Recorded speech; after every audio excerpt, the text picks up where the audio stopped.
Check out the latest highlights from the Nourishing You podcast. So we're talking about this here in the new year, and a lot of people have their mind on weight loss or improving their body composition. How does metabolic flexibility support that type of a goal? Why would somebody want to even consider the importance of metabolic flexibility for that purpose?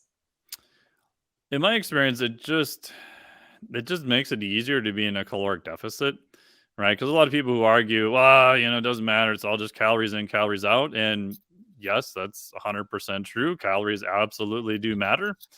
But what I found is if you're metabolically flexible, it's easier for you to do for something like fasting. So in general, if people are looking for body composition changes, I would tell them to take like their Tuesday or Thursday and work up to do one longer period of fasting. Fasting being defined as a period of time where you're not really consuming anything with calories. So simple thing I tell people to do is just push your breakfast to lunch on, let's say, next Tuesday. You're just doing some low intensity cardio. You don't need a lot of carbohydrates present. You're not doing any high intensity work. And then the following Tuesday, you don't have to do this every day, but the following Tuesday, maybe see if you can add a couple more hours to that. Maybe you can go till maybe 1 in the afternoon. And the goal is over 6 to 8 weeks, that Tuesday would be a period of fasting for about 19 to 24 hours. So during that period of time, you are lowering calories because you're fasted, right? So you cut out like a whole bunch of calories from their diet. And then you also have a lower insulin condition. So you're pushing your body to train it to use more fat during that time. So I like using a little bit longer period of fasting, but only for most people, probably about like once per week. And what I found is people who are more metabolically flexible, it's just easier for them to do longer periods of fasting. So it becomes more of a realistic option. So if you're stuck in the airport for another 4 to 6 hours, you may not have the best food sources around. So you could either not worry about it and just have some higher carbohydrate things. You'll probably be fine.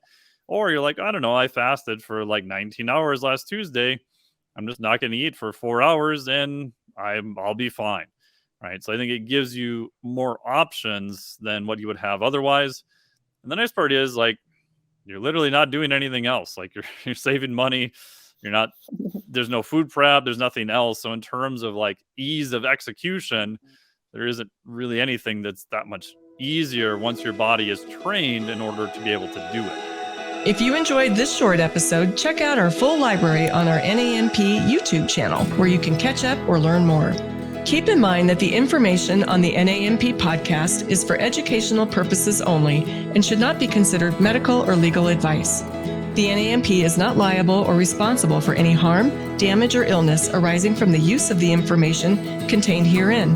By listening to the information on this podcast, you agree to defend, indemnify, and hold harmless the NANP and all agents. Copyright NANP, all rights reserved.